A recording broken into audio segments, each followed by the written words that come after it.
अगला हफ्ता मुल्क की सियासत और दो अहम सियासी जमातों के सरबराहों के लिए बहुत अहम है। मुल्क की दो बड़ी अदालतें यानी सुप्रीम कोर्ट और इस्लामाबाद हाई कोर्ट मुल्क के दो सियासी हरीफों इमरान खान और नवाज शरीफ के सियासी मुस्तकबिल का फैसला करेंगी। पीर को इस्लामाबाद हाई कोर्ट में जस्टिस गुल हसन औरंगजेब की सरबराही में बनने वाला डिवीजन बेंच इमरान खान की साइफर केस में जेल ट्रायल और जज की तैनाती के खिलाफ इंट्रा कोर्ट अपील पर समाअत करेगा। इस हवाले से कल होने वाली समाअत में जस्टिस गुल हसन औरंगजेब ने कहा था कि पीर को इस केस की समाअत करके इसको निपटाना चाहते हैं, जबकि जस्टिस गुल हसन औरंगजेब ही मंगल यानी 21 नवंबर को इस्लामाबाद हाई कोर्ट के चीफ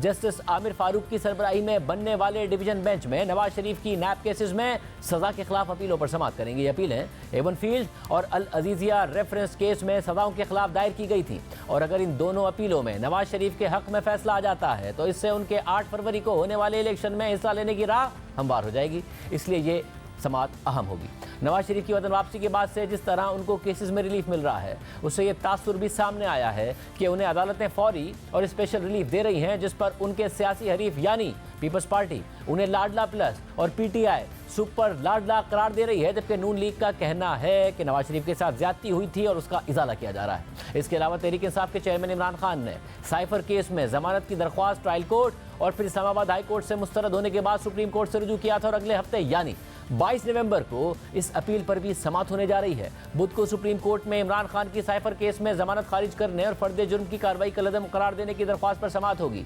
जस्टिस सरदार तारिक मसूद की सरबराही में जस्टिस याया अफरीदी और जस्टिस आयशा मलिक पर मुश्तमिल बेंच समाअत करेगा। अब देखना होगा कि आया ये bench chief justice Islamabad high court के फैसलों को कलदम करार देते हुए इमरान खान को साइफर केस में कोई रिलीफ देता है या नहीं, क्योंकि इस वक्त साइफर केस के हवाले से खुद इस्लामाबाद हाई कोर्ट के ही दो बेंचेस पहले ही आमने सामने आ गए हैं। चीफ जस्टिस आमिर फारूक की जानिब से इमरान खान की साइफर केस में जेल ट्रायल और ट्रायल कोर्ट के जज की तैनाती के खिलाफ अपीलें मुस्तरद करने के बाद इमरान खान ने इस्लामाबाद हाई कोर्ट में इंट्रा कोर्ट अपील दायर की, जबकि इसी केस में शरीक मुलजिम साबिक वज़ीर ख़ारजा शाह महमूद कुरैशी ने जेल ट्रायल के खिलाफ भी दरख्वास्त दायर की और जमानत की भी दरख्वास्त दायर कर दी, जिनकी समाअत जस्टिस आमिर फारूक कर रहे थे। बुध को जस्टिस आमिर फारूक ने शाह महमूद कुरैशी की दोनों दरख्वास्तों को निपटाते हुए अपना फैसला जारी कर दिया, जबकि बुध को ही इंट्रा कोर्ट अपीलें सुनने वाले इस्लामाबाद हाई कोर्ट के ही डिवीजन बेंच ने भी फैसला सुनाया। और हैरानकुन तौर पर इन दोनों बेंचेस के फैसले एक दूसरे से बिल्कुल बरअक्स हैं। बुध को जारी होने वाले फैसले में जहां डिवीजन बेंच ने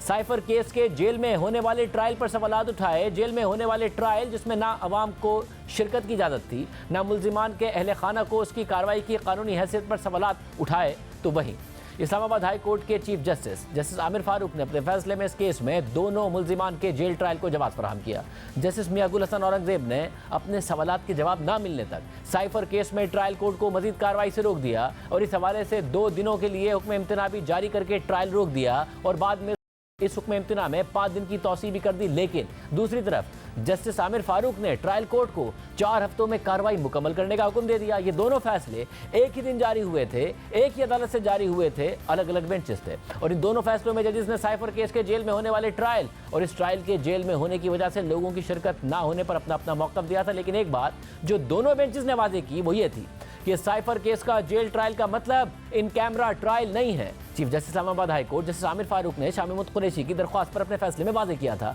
कि जेल ट्रायल का मतलब इन कैमरा ट्रायल नहीं है। इसकी अगली समाअत में हुक्काम लोगों की शमूलियत आसान बनाएं, जबकि इस्लामाबाद हाई कोर्ट के डिवीजन बेंच ने अपनी ऑब्जर्वेशन में ये कहा कि इस केस में ऐसा कोई मवाद पेश नहीं किया गया जिससे वाज़ेह हो कि केस सुनने वाले जज यानी जज अबुल हसना जुल्करनैन ने इस केस में लोगों को समाअत सुनने से मना करने के अहकाम जारी किए हों और जिस तरह इस केस का ट्रायल चला है इसे किसी सूरत ओपन ट्रायल नहीं कहा जा सकता है, जिससे इस केस में अब तक होने वाली कार्रवाई की कानूनी हैसियत पर सवालात उठते हैं। जैसे गुल हसन औरंगजेब की सरबराही में बनने वाले डिवीजन बेंच ने साइफर केस में पीर तक मजीद 5 दिन की तौसीह दी थी, जिसके बाद आज साइफर केस की समाअत बगैर किसी कार्रवाई के 21 नवंबर यानी मंगल तक मुलतवी हो गई। इसके अलावा आज एहतसाब अदालत ने अडियाला जेल में 190 मिलियन पाउंड केस की समाअत की और बुशरा बीबी की अबूरी जमानत में 21 नवंबर तक की तौसीह कर दी। इसके अलावा इमरान खान की अहलिया बुशरा बीबी भी